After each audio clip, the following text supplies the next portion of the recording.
ce que je voudrais faire passer comme message, que un disque dur, une copie des photos ne suffit pas. C'est très très très important d'avoir toujours au moins 2 copies de ces photos. Bonjour, c'est Régis Moscardini du blog oxolature.com et je suis très heureux de vous retrouver pour ce 50e épisode du podcast Interview de photographe nature, la seule et unique émission sur le web qui vous aide à mieux photographier en compagnie des meilleurs photographes de nature francophones. Alors dans cet épisode, une fois n'est pas coutume, je reçois le photographe de mariage Blaise Fiedler qui va nous parler de photographie de mariage évidemment, et je vous conseille vraiment de rester car même si on est assez loin de la photographie de nature, vous verrez que son immense expérience de photographe va beaucoup vous aider dans votre pratique. On parlera aussi d'une solution de compression de photos qu'il a développée et qui s'appelle NanoJPEG. Là aussi, vous apprendrez d'excellentes astuces pour mieux gérer votre photothèque et votre flux de travail.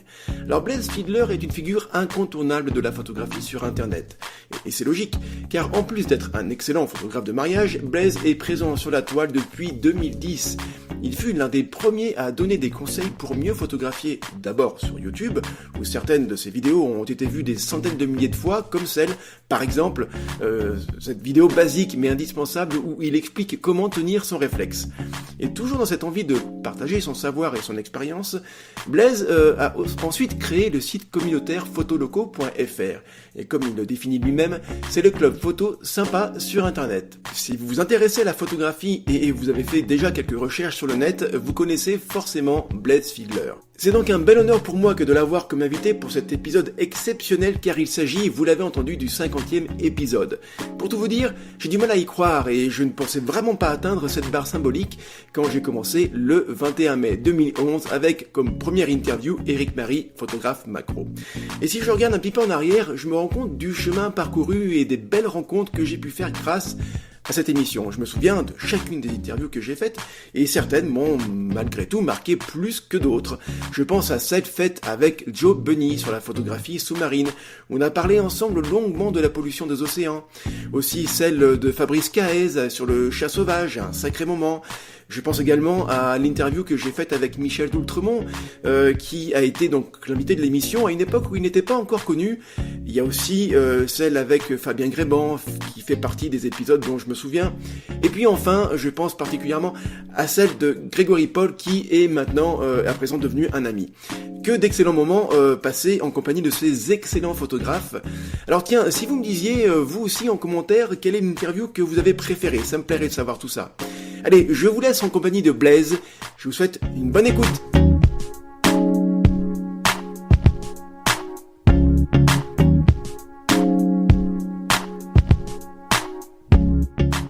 Bonjour Blaise. Salut Régis. Eh bien, alors, est-ce que tu sais que tu as l'immense honneur d'être l'invité du 50e épisode ? Waouh, 50 épisodes déjà ? Non, je savais pas et je te remercie. Bah, tu sais, je suis super content que ça tombe sur toi, Blaise, parce que tu es un photographe et une personne que j'apprécie particulièrement, donc ça me fait très plaisir. Mais c'est vrai. Merci Régis. Alors, on va pas cacher notre complicité avec les auditeurs parce qu'on se connaît en fait. Hein, on a passé quand même quelques temps ensemble en temps complet. Ça fait, si on passe les 2 années dernières de 5 jours complets au salon de la photo, ça fait au moins 10 jours passés ensemble, donc on se connaît pas mal en fait maintenant. Voilà, et puis alors c'est des jours intenses, hein, c'est des jours qui comptent double ou triple vu l'intensité de l'événement du salon de la photo. C'est pratiquement comme si on faisait une réelle aventure ensemble, Régis. Exactement, c'est notre petit Koh-Lanta en immersion à nous, quoi.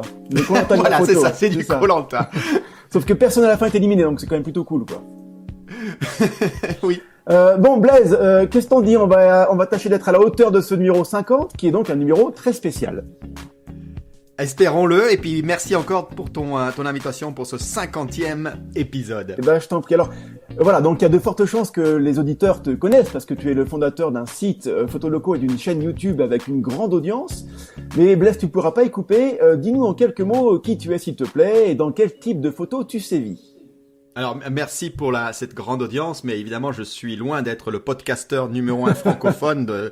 Honneur qui te revient, Régis, et félicitations pour ça. J'ai grandi à l'étranger. Les 12 premières années de ma vie, je vivais entre l'Alaska, le Canada et le Brésil.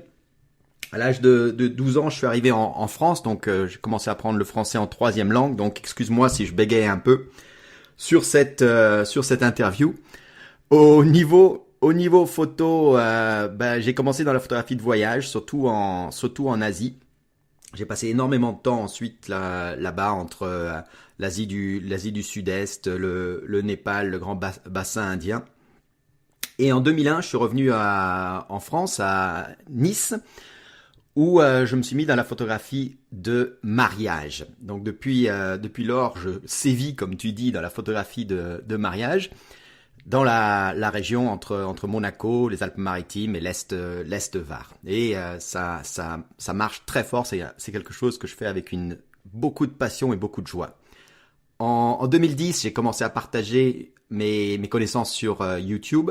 C'était encore assez nouveau pour les Français, ce partage sur YouTube. Donc je pense avoir créé une sorte de mouvance qui aujourd'hui, il y a énormément de contenu de qualité qui existe sur YouTube. Donc je suis content de cette transformation. Et en 2013, je lance Photoloco, qui est un site, une sorte de club photo internet, un site de partage de photos pour étendre un peu ce partage que je faisais au plus grand nombre, pour que maintenant tout le monde puisse partager ce qu'il fait et qu'on puisse trouver de l'inspiration et devenir meilleur photographe via Photoloco. Bon, super Blaise, génial, merci beaucoup pour toutes ces précisions. Je suis même certain qu'en fait que la plupart des gens qui te suivent sur YouTube et sur Photoloco n'en savaient pas autant sur toi. Donc maintenant, voilà, voilà, tout le monde te connaît bien maintenant, c'est cool. Quelques scoops pour Oxo Nature. C'est ça, exactement. Donc, on va parler longuement au cours de cet épisode de solutions et d'astuces, disons des bonnes pratiques pour partager et publier ces photos sur le web. Mais avant ça, on va parler, si tu veux bien, de photographie, parce que c'est quand même ce qui nous rassemble nous tous. Alors, c'est pas souvent que j'ai à l'autre bout du fil, au cours de ces interviews de photographie nature, justement un photographe de mariage. Alors, je vais en profiter. Donc, première question, Blaise, qu'est-ce qui te plaît dans la photographie de mariage ? Ah ça, tu sais, c'est super comme question, parce que avant de faire de la photographie de mariage, je considérais ça comme un art purement mercantile ou commercial, une façon de gagner sa vie, mais où il n'y avait pas forcément un grand intérêt ou une grande passion. J'ai fait mon premier mariage et j'ai changé complètement d'avis. C'est une discipline extraordinaire. Parce que ça réunit énormément de talents différents. La photographie de mariage, c'est avant tout du reportage, donc il faut être ultra attentif à attraper le moment décisif. Il arrive les échanges d'alliances, les premiers baisers, les premiers pleurs, tout ça, il faut vraiment être là à regarder, pratiquement comme un photographe animalier aussi, pour pas rater ce moment-là. Il y a tout un art du portrait aussi. Il faut savoir faire poser les gens. On n'a pas affaire à des professionnels du tout, et donc il faut arriver à ce qu'on les mette à l'aise, ce qu'ils se sentent bien et qu'ils soient beaux devant notre objectif. Il y a une connaissance du milieu de la mode. Il faut savoir comment fermer des boutons de veste aux invités, comment faire des ports de voile, de robes. Et puis c'est sportif aussi, c'est 10 heures, on est sur le terrain, il faut être au top de sa santé physique pour tenir le coup. Mais je pense surtout, ce qui me plaît le plus, c'est que ce sont vraiment des photos importantes qu'on prend. Ce sont des photos historiques pour la famille qu'on est en train de capturer. C'est des moments clés dans la vie. C'est un peu un bilan de vie, un mariage. On a notre famille, les amis qui nous sont les plus proches. Et le photographe est là pour capturer ces photos importantes. Au bout de quelques semaines, au bout de quelques mois, quand les souvenirs seront plus là, ce qui va rester, c'est nos photos, et elles sont réellement, réellement importantes. Et cette responsabilité, ça me touche personnellement d'être un peu le gardien des souvenirs d'un moment aussi important. Je comprends parfaitement ce que tu veux dire par rapport à ça. Tu marques la vie des gens, en fait, au sens où, effectivement, c'est toi qui vas leur permettre de garder un souvenir tangible, physiquement palpable de cette journée qui est pour eux extraordinaire. Donc ça, évidemment, tu as une vraie responsabilité. Et je te comprends parce que tu sais que j'ai été instituteur pendant près de 10 ans et un métier que j'ai adoré faire. Mais c'est une chose qui me manque un petit peu et que je retrouve pas tout à fait dans la photographie animalière, c'est ça justement, c'est de marquer la vie de certaines personnes et je sais que en tant qu'instituteur, si maintenant j'ai des gamins que j'ai eu il y a 10 ans et qui avaient 10 ans, qui ont maintenant 20 ans, eh bien si tu leur parles de moi, ils s'en souviendront. Exactement. Et ça, je trouve ça vraiment chouette de marquer au sens positif du terme la vie de certaines personnes. C'est quelque chose qui est très très fort. Donc je comprends ce que tu ressens par rapport à ta passion pour la photo de mariage. C'est ça, et tu vas retrouver des tableaux de photos que tu as prises, donc des grandes impressions, des albums photos chez la famille pendant le reste de leur vie, et ça c'est fabuleux aussi.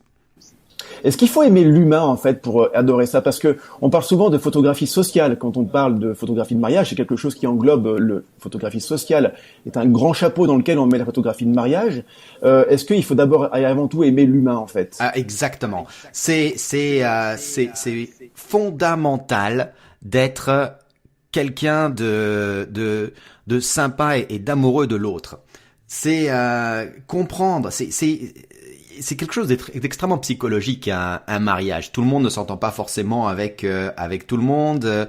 Il y aura des timides, des extravertis, des introvertis, et arriver à être à extrêmement à comprendre très vite la dynamique des familles, des différentes personnes qui sont présentes, de les mettre à l'aise, de les rendre beaux, de reconstituer une histoire de vie, une tranche de vie, pas seulement des mariés, mais de tous les gens présents. C'est ça tout l'art de la photographie de mariage. C'est être un psy quasiment, mais un psy vraiment sympa, un peu entre un psy et un gentil organisateur de Club Med, où les gens doivent avoir passé un bon moment avec toi et que chaque personne qui est présente a vraiment l'impression que j'ai passé un moment de qualité à les rendre beaux, heureux et faire ressortir le meilleur d'eux-mêmes. Donc c'est extrêmement humain. Pour moi, un bon photographe de mariage, c'est pas quelqu'un qui se cache derrière un poteau juste pour saisir des tranches de vie. C'est aussi quelqu'un qui sait diriger, qui sait mettre en scène, qui sait créer des moments finalement qui ensuite retranscriront bien la magie de la famille. En tout cas, tu en parles vraiment avec une grande passion et tu es un bon, un bel ambassadeur de la photographie de mariage. J'aime bien comme tu en parles et c'est vrai que c'est quelque chose qui effectivement, je comprends qu'on puisse être passionné par ça. Après ces belles paroles passionnées et passionnantes, Blaise, on va revenir à des choses beaucoup plus terre à terre. Qu'est-ce que tu as comme matériel pendant tes séances de mariage? Très intéressant parce que j'ai trouvé assez vite la bonne alchimie là-dessus. Donc ça fait quasiment une dizaine d'années que j'utilise cette configuration-là. J'ai toujours deux boîtiers. Alors là, j'utilise maintenant des boîtiers plein format. Ça n'a pas toujours été le cas. Quand j'ai commencé, c'était des boîtiers APS-C. Mais deux boîtiers, ça permet d'avoir deux objectifs différents dessus et donc avoir des différentes perspectives, ambiances et une certaine redondance aussi. Donc moi, en l'occurrence, c'est des boîtiers Canon 5D Mark III. Alors, je suis pas du tout un ambassadeur Canon et dans le plein format, parce que c'est important pour moi, pour le bokeh, le plein format, chez Nikon, Sony et Pentax, il y a des choses extraordinaires aussi que je conseille à tous les gens qui commencent là-dedans de regarder. Donc encore une fois, je suis pas du tout un ambassadeur de Canon. Après, les boîtiers, je parle d'objectifs. Donc là j'ai un 16-35 sur un des deux boîtiers à ouverture de 8.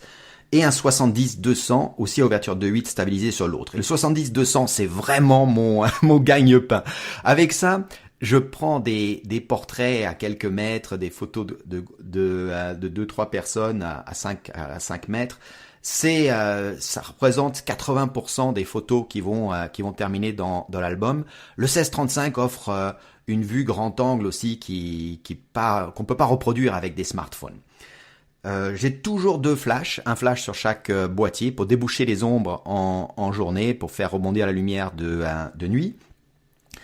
Et ensuite, pendant la séance de couple ou dès que la lumière commence à tomber, j'enlève mes zooms et je remplace ça par j'ai 4 objectifs focales fixes que j'utilise régulièrement, un 35 1.4, un 85 1.8, un 50 1.4 et un 135 f2. Donc 35, 50, 85, 135 qui permettent d'isoler parfaitement le sujet avec des très grandes ouvertures, de créer des arrière-plans magnifiques, soyeux, quel que soit l'environnement dans lequel je travaille. Donc un matériel conséquent, mais finalement qui a assez peu bougé pendant toutes ces années. D'accord. Non, c'est intéressant d'avoir ces notions là d'objectifs liés à la photographie de mariage qui sont pas évidemment ceux que nous on utilise en photographie animalière parce que c'est pas les mêmes sujets évidemment. Et donc avec tout ce que tu as comme ça, Blaise, je t'imagine tout à fait en photographe de mariage avec, tu sais, le gilet de photographe avec plein de poches partout, avec les objectifs dans tous les sens. Est-ce que c'est ça ou pas tout à fait en fait? Alors non, c'est pas ça. J'ai un harnais d'escalade. J'ai un magnifique harnais style baudrier avec 2 mousquetons d'escalade. Alors j'ai remplacé les mousquetons qui étaient livrés avec par des vrais mousquetons d'escalade. C'est du archi solide. Parfois les gens me charrient. Alors quand est-ce qu'on va se faire une via ferrata? Donc quand j'arrive, c'est vrai que je me trimballe un sacré matériel sur moi. On se rend compte tout de suite qui est le professionnel et qui sont les invités. Là, il y a pas de problème. Et puis surtout, j'ai aussi toujours une redondance. Donc autant j'ai 2 boîtiers plein format sur moi, j'en ai 2 autres dans le coffre de la voiture. Au cas où je tombe dans l'eau, où il y a vraiment une défaillance technique. J'ai de la redondance complète, donc 7 objectifs et 4 boîtiers plein format pour assurer la continuité en cas de panne. J'aime bien le terme redondance, hein. On retrouve le même thème dans la sauvegarde de ces photos par rapport au disque dur et tout ça, donc on parle souvent de redondance. Là, c'est la même chose, c'est le même état d'esprit. Il faut pas que tu sois pris de court par rapport à une panne éventuelle, effectivement. Blaise, en photo animalière, les réflexes qu'on a, nous, photographes animaliers, ont des caractéristiques de type, rafale rapide, autofocus rapide, ou encore déclenchement plutôt silencieux si possible. On peut même parler de tropicalisation, c'est-à-dire que l'appareil est capable de supporter l'humidité, des embruns ou de la poussière. Ouais. Et quelles sont les caractéristiques qu'attend un photographe de mariage de son matériel? Alors là, tu nous as fait le panel de tout ce que tu avais, mais oui. Par rapport au boîtier, j'entends, qu'est-ce que tu lui demandes particulièrement? Ok.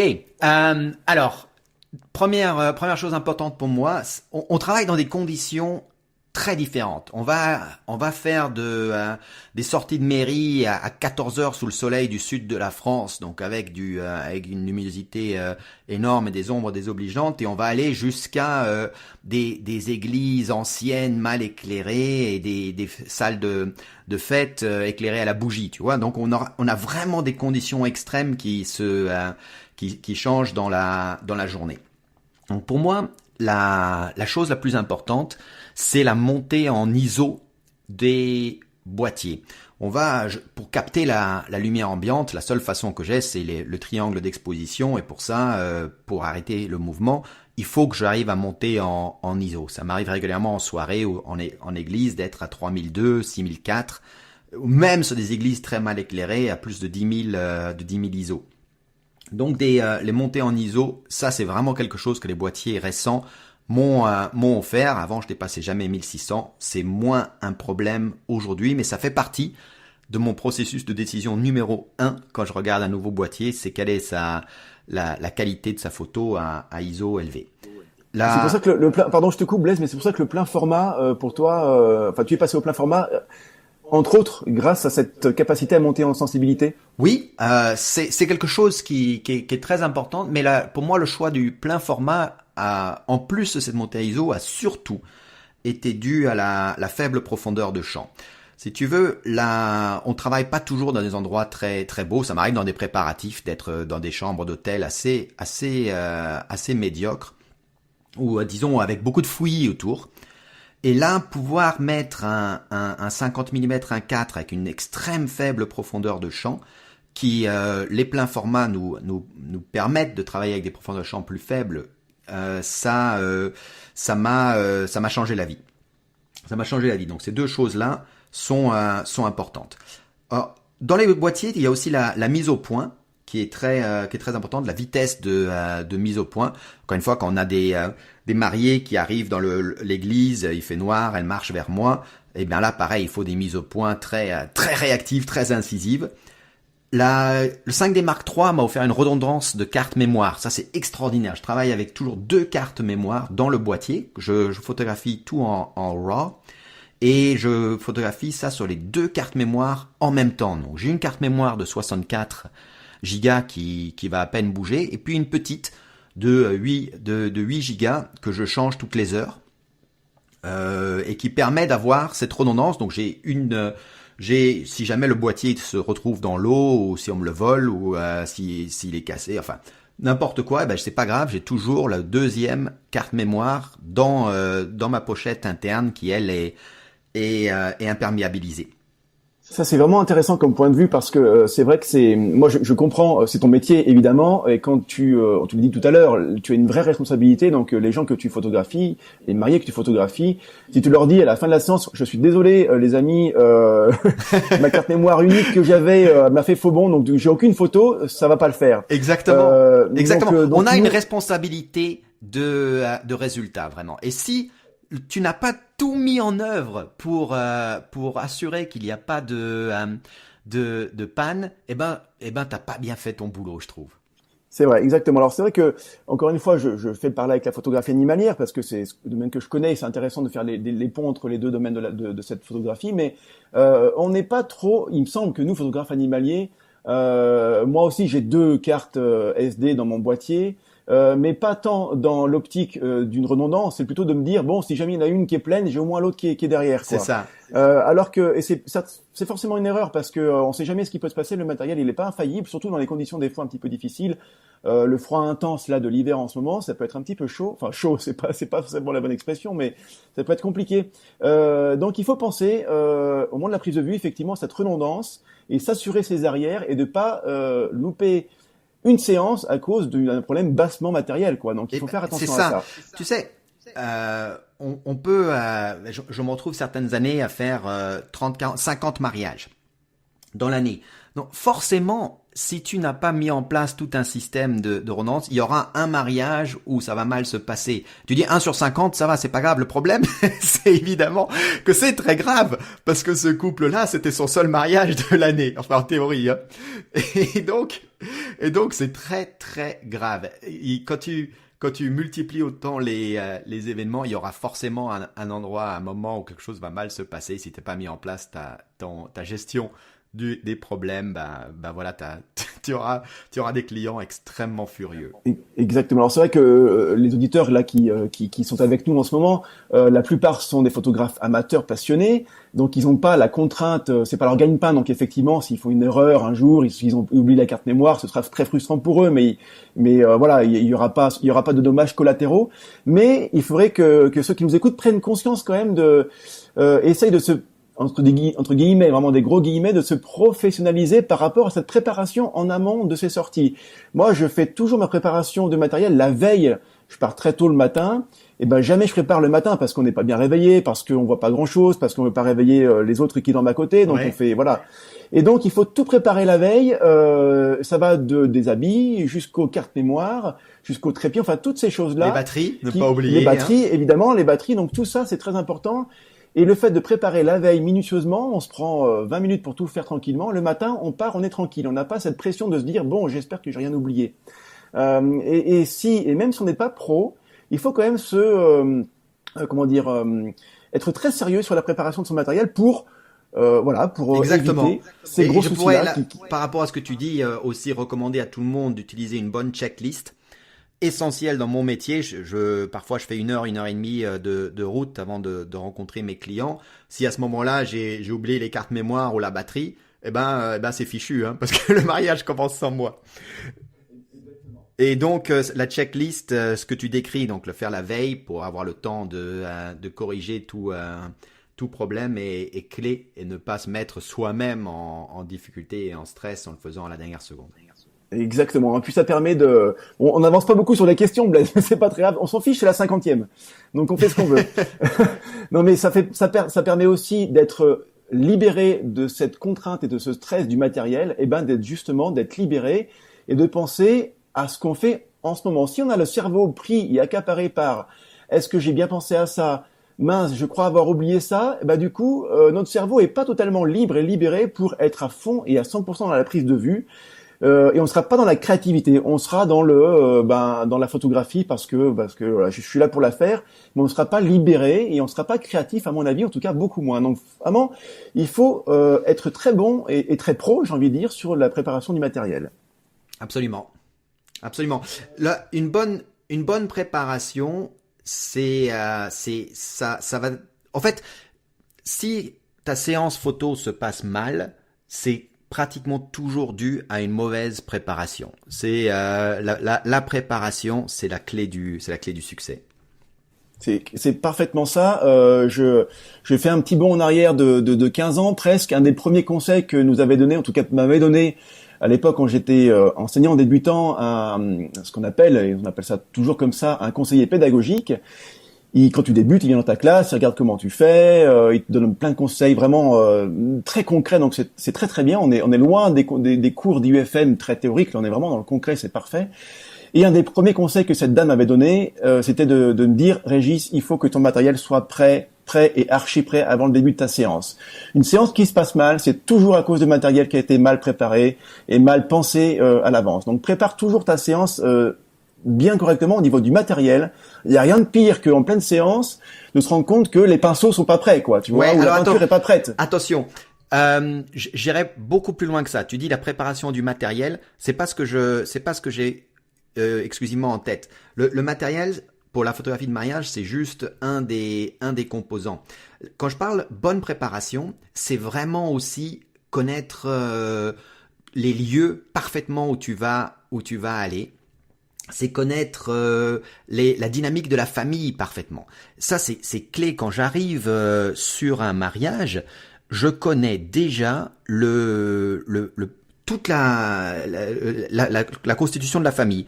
Combien de frères et sœurs, s'ils sont en couple ou pas, combien d'enfants ils ont, combien d'oncles, combien de grands-mères, si les parents se parlent ou s'ils sont divorcés, qui se parlent plus.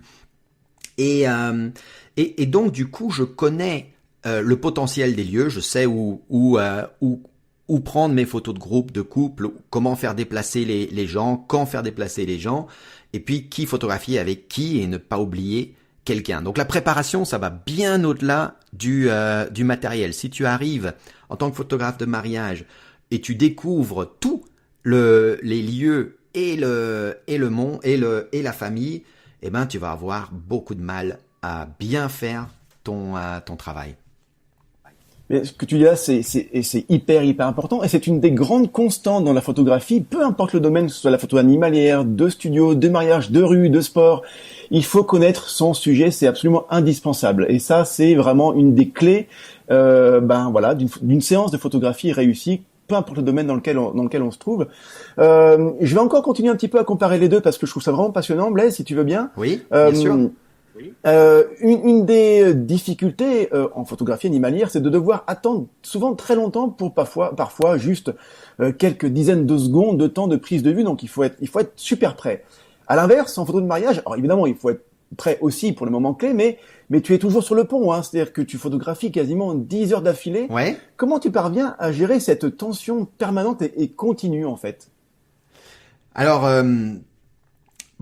il faut vraiment aimer son métier déjà. Pour être plein d'énergie, joyeux, en forme pendant 10 heures, il faut avoir du plaisir derrière son appareil photo. Là, quand on est photographe pro, on passe énormément de temps à vendre ses prestations, à faire de la retouche, à préparer sa session. Et quand finalement on est là avec un appareil photo, payé à prendre des gens, c'est un moment de grâce. C'est vraiment un moment extraordinaire. Donc pour moi, ça me galvanise, ça me remplit d'énergie et ces 10 heures, c'est des moments fabuleux. C'est pour ça que j'ai créé mon activité. Donc je suis heureux d'être là et je pense que c'est la clé première c'est vraiment, vraiment aimer son métier. Ensuite, c'est se rappeler ce que c'est que l'essence, le cœur même de la photographie de mariage. Au départ, c'est très simple, c'est photographier quelques belles photos du couple et de la famille. Mais ensuite, ça devient une réelle chasse à l'émotion. On est des photographes animaliers d'une certaine façon, sauf qu'au lieu de photographier des animaux, on est en train d'essayer de chasser les émotions, ces petits moments qui vont durer quelques secondes, et être là, un appareil prêt à capturer une petite larme, un tremblement de lèvres, un regard, une main posée. Et ben ça c'est extraordinaire. On peut passer beaucoup de temps à attendre qu'il se passe ces moments de grâce et être là pour les capturer. Donc pour moi, ces 10 heures, elles passent toujours merveilleusement vite parce que il y a cette combinaison de passion et de recherche de nouveaux clichés. Ouais, donc c'est vraiment la passion qui t'anime, et on le sent bien comme tu en parles. Évidemment, c'est pas fin, et tu adores vraiment ce que tu fais. C'est ton moteur finalement. La passion, ce que tu aimes faire, c'est ton moteur, et c'est ce qui nous pousse nous aussi d'ailleurs à attendre des heures dans des conditions parfois assez extrêmes. Et c'est la passion, c'est l'envie d'être dans ces moments-là, et c'est cette chose-là qui nous rassemble tous. Les photographes animaliers disent souvent que pour ceux qui, comme toi, photographient l'humain, et je pense aussi aux photographes de studio, c'est plus facile parce que tu as le sujet à disposition et tu le guides à volonté. Et donc du coup, forcément, comme on en fait ce qu'on en veut, ça paraît plus facile, et ce qu'on peut pas faire avec les animaux sauvages, évidemment. Qu'est-ce que tu en penses de ça, toi, Blaise? Je suis complètement d'accord. Le photographe de mariage, c'est en tout cas, la façon dont moi je le fais, c'est je suis un metteur en scène. J'adore faire poser, rendre beau, faire sortir le meilleur de quelqu'un, de personnes qui n'ont pas du tout l'expérience devant un objectif photo. Il y a tellement l'être humain est malléable sur la photo. C'est vraiment, je suis une sorte de sculpteur de la photographie, où on peut rendre quelqu'un qui dit « Ah, mais non, moi, j'aime pas être pris en photo », et prendre des photos extraordinaires grâce à savoir faire poser quelqu'un et savoir éclairer quelqu'un. Ces deux choses-là sont absolument fondamentales. On a une personne, au mariage, ils sont généralement assez bien habillés et tout ça, donc on a une personne qui est à peu près au meilleur de ce qu'il peut être, mais qui pourtant aime pas les photos. Et avec quelques secondes de magie, lumière et savoir faire poser, on peut le rendre vraiment extraordinaire et peut-être prendre une des plus belles photos de lui qu'il a jamais eu, et il est à ma disposition. Et ça, c'est extraordinaire parce que j'ai finalement un terrain de jeu où le photographe, où je peux influencer réellement le résultat final. Bon, j'ai pas fait d'animalier, mais j'ai fait un peu de photographie immobilière, et j'ai toujours été extrêmement frustré que tu arrives dans une maison qui est à moitié en ruine ou qui est mal rangée, tout simplement, avec des feuilles mortes dans la piscine et des choses comme ça. Et tu vas devoir te retrouver à faire du ménage et tout. Il y a peu de choses que le photographe vraiment peut faire à partir de la matière première qu'il a. Tandis que l'humain, on peut faire vraiment énormément de choses. Là, j'ai parfois certains photographes de mariage qui me disent « Oh, il était vraiment ennuyeux ce mariage ». Et dans mon sein intérieur, je souffre un petit peu parce que je pense qu'il n'y a pas de mariage ennuyeux, il y a plutôt des photographes ennuyeux qui n'ont pas su mettre toute cette énergie qu'ils ont en eux pour que les gens passent un bon moment devant l'appareil photo et rendent le meilleur d'eux-mêmes face aux photographes.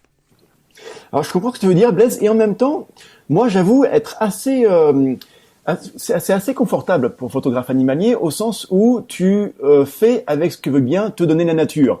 C'est-à-dire si l'animal est dans la bonne attitude, dans la bonne lumière, et toi tu es là au bon moment, et en gros tu fais ce que tu as sous la main avec ce que tu as sous la main, et c'est très confortable. Je me dirais que si j'avais à photographier comme toi un mariage, et que je peux faire entre guillemets ce que je veux avec le modèle, je serais un peu embêté parce qu'en fait je saurais pas quoi faire, tu vois. Est-ce que je le met comme ça, est-ce que je le tourne comme ça, est-ce que je le penche un petit peu, est-ce que je le fais sourire, est-ce que je le fais pas sourire? Ouais. Tout ce panel de possibilités me ferait un petit peu peur, et finalement, je sais pas si c'est dans l'absolu beaucoup plus facile. Ça dépend beaucoup du caractère du photographe, évidemment, mais le fait d'avoir toute cette possibilité à disposition en tant que photographe de mariage ou de studio par exemple, eh bien rend pas forcément la vie plus facile finalement, je trouve. Non, disons que quand on commence la photographie de mariage, souvent on dit moi je suis vraiment un style reporter. Je vais pas me mêler du tout, je photographie les choses telles qu'elles arrivent. Mais en fait c'est un peu une solution de confort parce que là on n'a pas besoin d'avoir un talent humain, on est juste là à être un photographe qui est opportuniste, il faut du talent pour arriver à capturer le bon moment, mais il faut que le moment arrive. Maintenant, je me rends compte que dans les photographies que qui vont constituer l'album photo, que dont les gens font des grands tirages, c'est rarement des purs moments opportunistes qui sont arrivés comme ça, et beaucoup plus souvent, c'est des moments qui ont été créés de toutes pièces, ou qui ont été améliorés, disons, par juste l'expérience du photographe. Dernière question, Blaise, sur la photo de mariage, et puis après on passe au cœur de l'interview. Bon, ça fait déjà 30 minutes qu'on est ensemble, donc le cœur est déjà bien entamé. Mais et après on va parler de Nano JPEG, ta solution de compression de photos dont on va parler tout à l'heure. J'ai une dernière question. Quel conseil tu pourrais donner aux photographes animaliers pour être plus réactifs, pour ne pas rater le bon moment? Car si toi, tu rates le moment des alliances, par exemple, je veux dire, tu as raté ton mariage. Quel est ton conseil, voilà, pour être réactif et pas rater le moment qu'on l'attend? Ouais. Alors, un mot, c'est expérience. L'expérience, c'est absolument clé. Le mariage, c'est une chorégraphie assez huilée.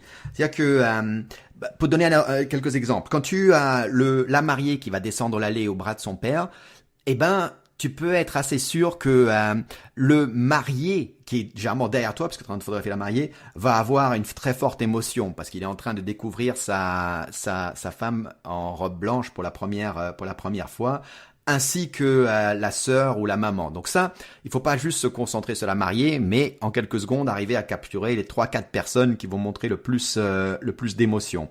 Et pareil, quand il y a l'échange des vœux ou des alliances, c'est pas juste les alliances, c'est aussi arriver à capturer la grand-mère qui va se mettre à pleurer. Ou à la sortie des mariés de l'église, au bout d'à peu près entre 10 et 15 secondes, après les confettis, les pétales, les mariés vont s'embrasser. Donc là, être derrière les mariés pour les capturer quand ils s'embrassent avec toute la foule, ça fait une photo magnifique et qui arrive 9 fois sur 10.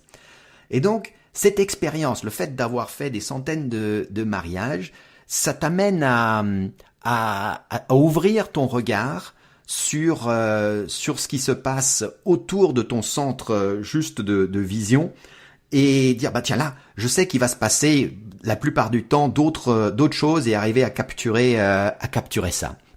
Donc l'expérience c'est clé, mais c'est aussi quelque chose qui se travaille. J'ai un petit carnet où après chaque mariage, je note ce qui s'est bien passé, ce qu'il faut que je garde pour les prochains et ce qui s'est mal passé, ce qu'il faut que j'améliore pour les prochaines séances.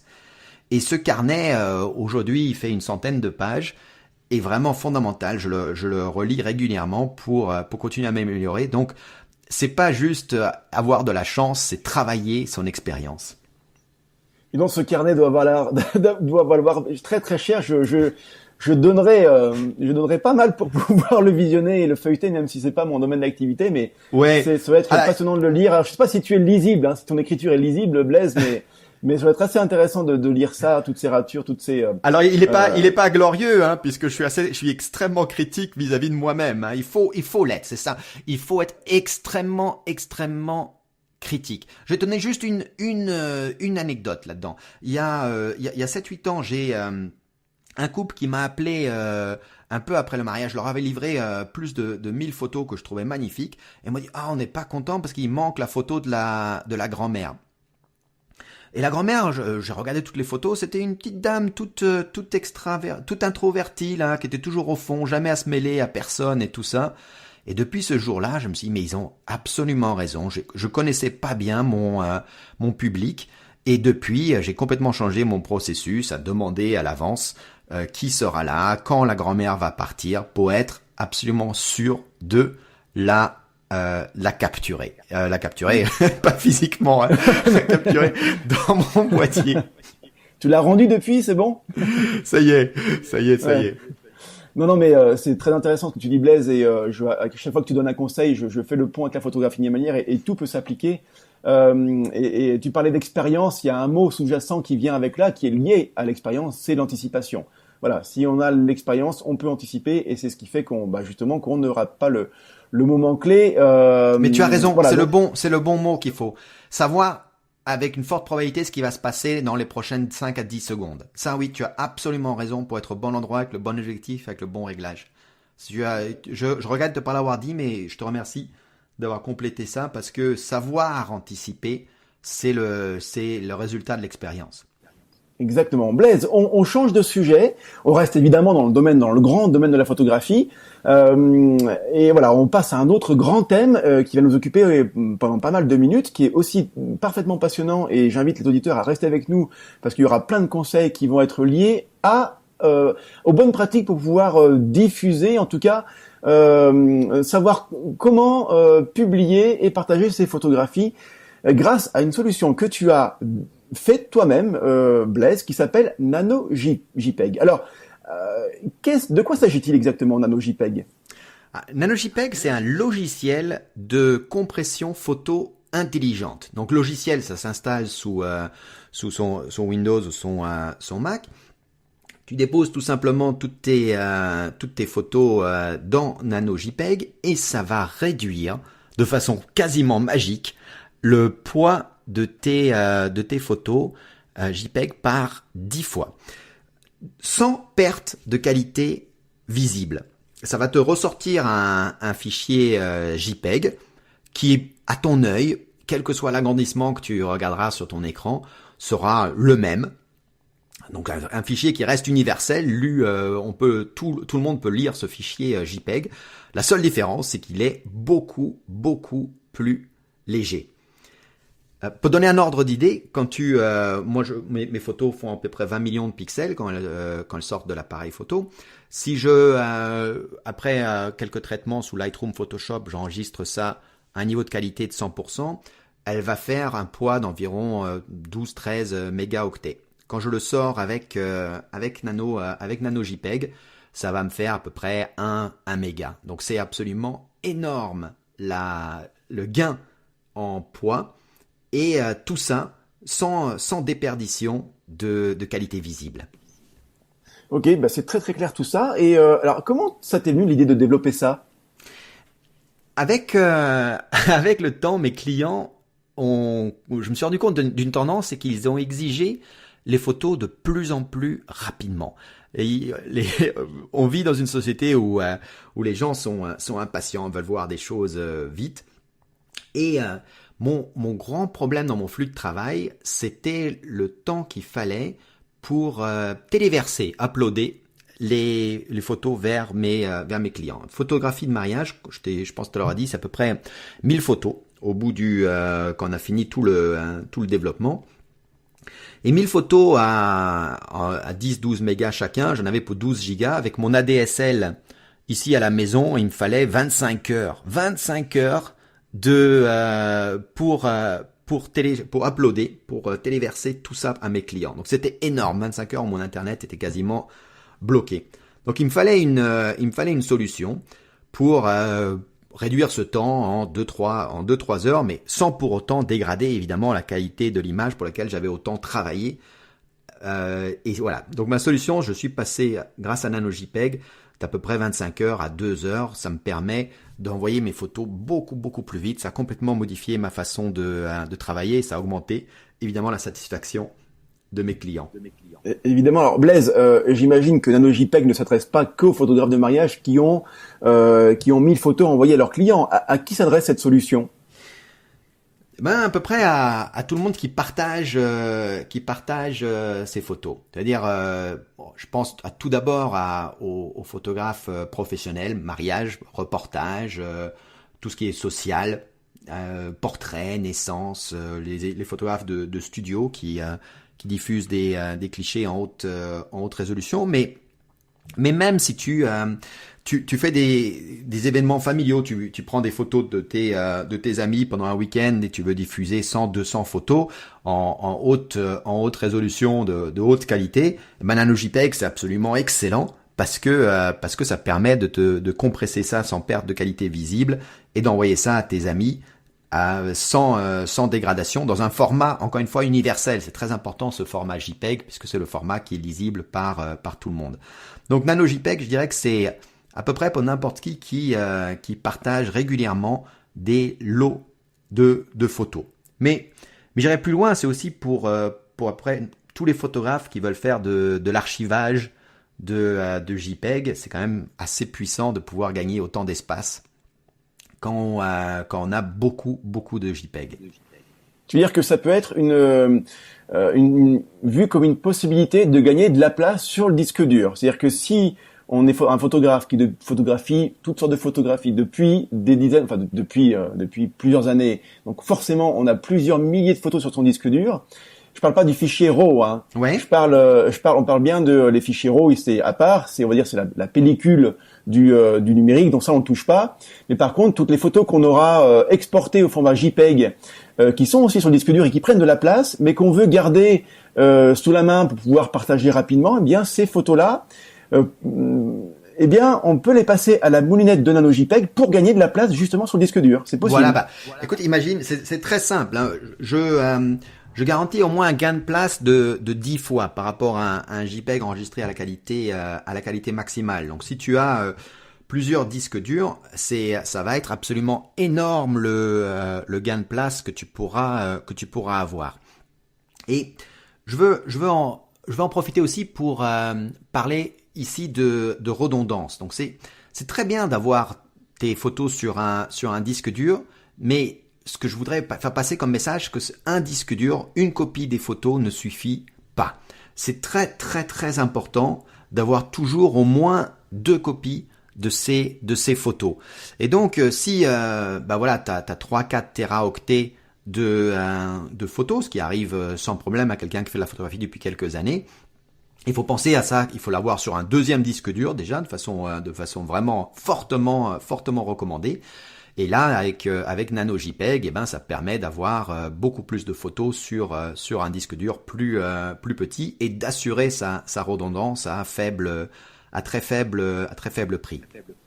Donc on peut voir ça. Alors c'est une solution payante évidemment. Donc combien ça coûte NanoJPEG, Blaise ?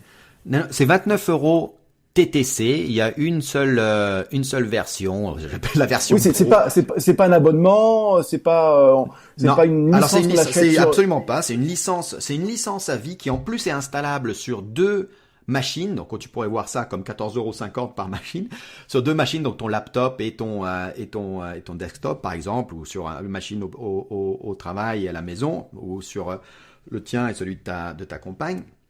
Donc c'est installable sur deux machines, 29 € à vie.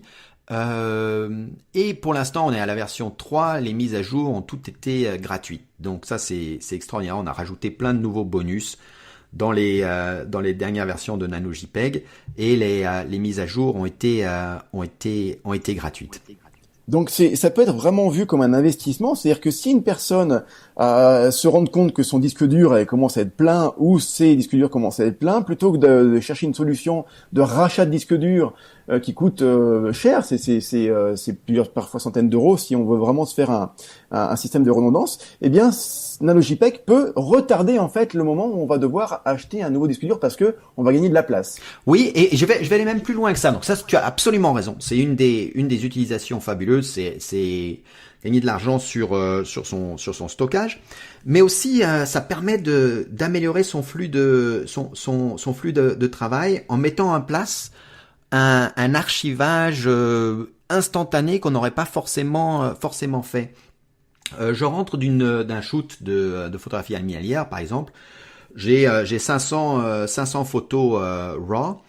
J'ai une carte mémoire, ça remplit 16 Go de ma carte mémoire. Bon, ces 500 photos RAW, je peux aujourd'hui très rapidement les convertir sous Lightroom, un mode automatique, les passer dans NanoJPEG et les monter sous le cloud, sous Dropbox, sous OneDrive par exemple, en JPEG. Et là, je vais en une demi-heure, 1 heure, j'ai un duplicata de mes photos converties en JPEG sur le cloud. Et donc, si le lendemain, mes superbes photos du safari d'Afrique où vraiment des photos uniques animalières sont détruites parce que mon disque dur a un problème, eh ben c'est pas grave parce que j'ai encore le duplicata sur le cloud en JPEG sans perte. Et ça c'est vraiment fabuleux parce que on a amélioré sa redondance en faisant quelque chose qu'on n'aurait pas pu faire avant parce qu'on a de la DSL qui permet pas de monter aussi vite ces photos RAW. Ouais, super Blaise. Sans forcément entrer dans les détails techniques, explique-nous comment ça fonctionne, s'il te plaît, parce que moi, d'emblée, je me dis que si la photo de départ pèse 10 mégas ou 20 mégas, peu importe, et que après être passée par NanoJPEG, elle ne pèse plus que 1 méga, soit 10 fois moins, je veux dire, elle a perdu forcément de l'information. Et tu nous dis que ça se voit pas. Alors comment c'est possible? Tu nous dis que c'est magique, mais en fait non, c'est pas magique. Il y a comment ça se passe, quoi? Ok. Alors. Tous tes auditeurs peuvent faire l'expérience. Ils prennent une belle photo et sous Lightroom ou sous Photoshop, quand ils l'exportent sous JPEG, il y a un slider de qualité. Quand on le met sur 100, on se dit bon, c'est très bien, là c'est la qualité la meilleure. Le problème, c'est que ma photo de 20 millions de pixels va faire 12-13 mégaoctets. Ensuite, je la passe, mon slider, sur une qualité de 90%. De 90% ou 11/12 par exemple. Et là, je vais me rendre compte qu'elle a diminué de moitié de poids, mais je regarde mon écran même à 100% et je ne me rends pas compte de dégradation de qualité. Je passe à 80, je passe à 70, etc. Et je vais me rendre compte à un moment que pour cette photo-là, finalement, jusqu'à 70, c'est très bien. Et au-delà, je commence à voir un peu de dégradation de qualité. L'inconvénient, c'est qu'il n'y a pas une formule qui va marcher pour toutes les photos. Trouver la qualité de compression optimale où on voit pas de différence à l'œil nu, c'est tout simplement pas possible. C'est un travail manuel. Il faut que je le fasse photo par photo. Et je te coupe, Blaise, c'est pour ça que tu parles de solutions intelligentes concernant NanoJPEG, c'est-à-dire qu'il s'adapte à la photo, c'est ça en fait. C'est exactement ça, il analyse chaque photo une par une, il va essayer toutes sortes de niveaux de compression de façon itérative. Il va vraiment utiliser la puissance de calcul de nos ordinateurs pour essayer toutes sortes de niveaux de compression et il va calculer à chaque niveau de compression la dégradation visuelle de cette photo-là. Et en développant NanoJPEG, j'ai fait des tests avec 30 personnes avec des acuités visuelles différentes, devant des photos compressées différentes pour trouver l'acuité visuelle de l'œil humain où finalement il y a un niveau de dégradation dont on ne se rend pas compte du tout à l'œil humain. Et NanoJPEG va trouver pour chaque photo le niveau de compression optimal. Et là, ce qui est important de comprendre, c'est qu'il va être différent pour chaque photo. Mais en plus de ça, en analysant le format JPEG, je me suis rendu compte qu'il y avait des blocs qu'on pouvait compresser sans perte du tout, un peu comme un fichier zip, tu vois, dans le format JPEG. Et donc là, j'ai profité aussi en développant NanoJPEG pour compresser ces blocs-là. Donc il y a plusieurs niveaux de compression. Trouver le niveau de compression de qualité maximale qu'on peut avoir, qui offre la compression maximale sans dégradation de l'acuité visuelle, et puis trouver les blocs qu'on peut compresser tout simplement sans perte aussi. Et ça, l'un et l'autre, en utilisant toute la puissance de calcul de nos ordinateurs, ça permet de gagner au moins 10 fois le poids d'une photo JPEG sans qu'on se rende compte du tout qu'on arrive à faire la différence entre les deux photos. Est-ce que on voit pas de différence à l'écran? Est-ce que après, si moi je décide de faire un agrandissement de ma superbe photo, est-ce que ce que je ne voyais pas à l'écran, est-ce que ça peut se voir après sur le papier? Ah, excellent. C'est vraiment une bonne question parce que c'est celle que j'ai le plus souvent. Ce qu'il faut se rendre compte, c'est que quand on regarde sa photo sur l'écran, c'est un écran, c'est déjà très grand, hein, et on la regarde parfois à 100%, c'est-à-dire qu'on regarde chaque pixel, tu vois, on la met à 100% sur un écran qui fait 50, 60, 70 cm, en regardant chaque pixel. Donc, si sur ton écran, tu n'arrives pas à faire de différence entre ta photo non compressée et le JPEG sorti de Nano JPEG, eh ben, tu peux être 100% sûr que à l'impression, tu la feras encore moins parce qu'on regarde pas les pixels de façon aussi détaillée sur une photo à 30, 40, 50, 1 mètre de distance de la photo qu'on le regarde sur l'écran en faisant un grand agrandissement. Donc tu peux être absolument sûr. Mais par contre, j'ai fait, pour être vraiment sûr de ça, au salon de la photo où on était ensemble, j'ai fait des tirages pro. D'un côté de l'album pro, j'avais des photos compressées par Nano JPEG et de l'autre, des photos sans aucune compression. Et j'ai montré cette douzaine de photos au public qui venait me voir sur le stand et ils étaient tous incapables de faire la différence. Et ceux qui osaient deviner se trompaient quand même assez régulièrement. Et j'ai vu cet album effectivement parce que j'étais tu l'as dit, on était ensemble au salon, donc j'ai vu l'album même en avant-première avant que tout le public voit tout ça. Et effectivement, il y a pas de différence visible effectivement, donc c'est assez bluffant. D'ailleurs, j'en profite pour dire aux auditeurs que sur l'article lié à l'interview sur Oxonature, je vais mettre, si tu veux bien, Blaise, une photo que tu voudrais bien me fournir, ou même je pourrais moi donner un exemple avec une de mes photos, compressée par Nano JPEG, avec un petit slider, une petite barrette qu'on pourra tirer à droite et à gauche. Absolument. Pour pouvoir voir la différence. Donc ceux qui peuvent maintenant ou un peu plus tard, là, qui nous écoutent et qui peuvent le faire un peu plus tard, allez sur mon site ou allez sur la page aussi de Nano JPEG, la page du logiciel que Blaise a construite pour montrer les qualités du logiciel. Allez voir sur la page et vous verrez qu'effectivement il n'y a pas de différence notoire. Il n'y a pas de différence visible du tout, attention. C'est vraiment, on a travaillé dans un niveau où l'œil n'arrive pas à distinguer. On a été aussi loin que possible là-dedans. Blaise, il y a d'autres solutions de compression photo qui font la même chose que Nano JPEG, la même chose, je veux dire, qui ont la même promesse finalement de départ. D'ailleurs, moi, avant de me mettre à Nano JPEG, parce que tu m'as converti à Nano JPEG avant de m'y mettre. Merci Régis. J'utilisais JPEG Mini, que ceux qui nous écoutent peuvent peut-être connaître. Quelle est la différence entre les deux ou avec les autres qui existent aussi sur le marché? Oui, JPEG Mini. Alors, JPEG Mini a deux. Je connais et si j'ai développé Nano JPEG, c'est que JPEG Mini ne répondait pas précisément à ce dont j'avais besoin. Nano JPEG, c'est avant tout un logiciel que j'ai développé pour moi. Et c'est seulement 1 ou 2 ans après l'avoir utilisé personnellement que j'ai décidé de le commercialiser. Donc JPEG Mini, déjà ils ont 2 versions, une version à 30 €, une version à 100 €. La version à 30 € est tellement bridée que c'est vraiment plus une démonstration.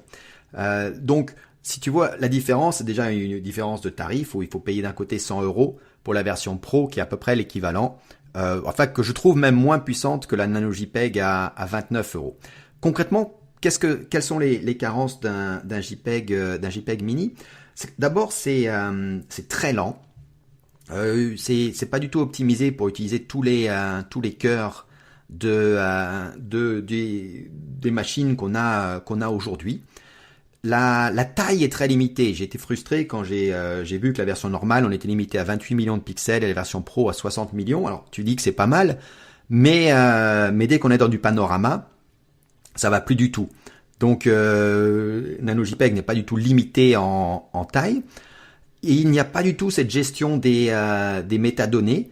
Sur Nano JPEG, on peut décider d'enlever complètement les métadonnées si on veut pas fournir nos données de prise de vue aux personnes auxquelles on envoie les photos. On peut évidemment choisir de les garder, mais aussi sur Nano JPEG, on peut ajouter des informations de copyright, d'informations studio dans ce qu'on appelle l'IPTC. C'est aussi des données EXIF, des données qui sont incluses dans le fichier JPEG. Et ça, c'était pas non plus disponible sous Mini JPEG Mini. Et enfin, il me semble aussi, Blaise, peut-être que tu l'as en parlé d'ailleurs, je sais pas si je te coupe l'herbe sous le pied, mais il me semble que dans JPEG Mini, on ne pouvait pas choisir le niveau de compression, alors que dans Nano JPEG, on peut le faire. Voilà. Donc t'as en effet deux niveaux de compression sous NanoJPEG. Je te remercie de me rappeler ça, qui sont très importantes. Et surtout, tu as une meilleure compression dans NanoJPEG à un poids égal, parce que ce qu'on fait, on fait aussi ce deuxième niveau de compression sans perte que JPEG Mini ne fait pas. Donc la compression est meilleure de toute façon. Et puis il y a plein de bonus aussi. On permet d'ajouter son filigrane. On a un redimensionnement dans la plus grande longueur qui pour moi a été quelque chose de très important. Et puis si je peux aussi quelque chose d'important, on a avec NanoJPEG, c'est moi qui m'occupe de tout le support. Ça c'est vraiment super important. J'essaye de répondre dans l'heure ou deux à toutes les questions qui me viennent, aux problèmes qui me viennent, et je fais évoluer le produit exactement en fonction des besoins et des remarques qui me sont faites. Voilà, c'est l'équipe NanoJPEG, c'est moi. Donc quand il y a du support qui arrive, je connais le produit de façon complètement intime puisque c'est complètement mon bébé, donc je réponds extrêmement vite et de façon précise. Et je le fais évoluer en fonction des demandes de support technique que j'ai également. Donc ça, il y a vraiment le fait d'avoir une équipe d'une personne, c'est je dirais pour mes clients un immense avantage à la fois dans le support et l'évolution du produit. Comment on peut faire pour se procurer, Blaise?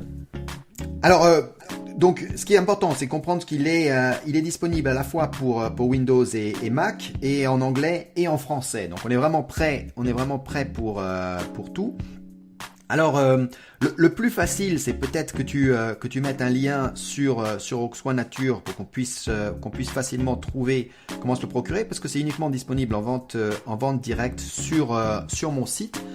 Donc, soit tes auditeurs peuvent taper nanojpeg.net ou alors photomojo.fr, photomojo avec un F au début. Et encore une fois, le plus facile, c'est sans doute aller trouver le lien sur Auxois Nature en bas de cette interview. C'est 29 € TTC avec la TVA évidemment récupérable pour les pros, et une installation possible sur 2 postes avec licence à vie.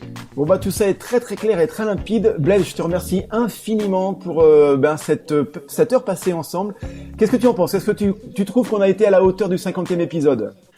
À la hauteur, je sais pas, ce sera à nos auditeurs de le dire. En tout cas, moi, j'ai été extrêmement flatté d'avoir été choisi pour ce 50e épisode. Ma culture, c'est un vrai partage de mes connaissances, et ça me fait super plaisir d'avoir pu passer cette heure à essayer de partager modestement un peu de mon expérience avec tes auditeurs.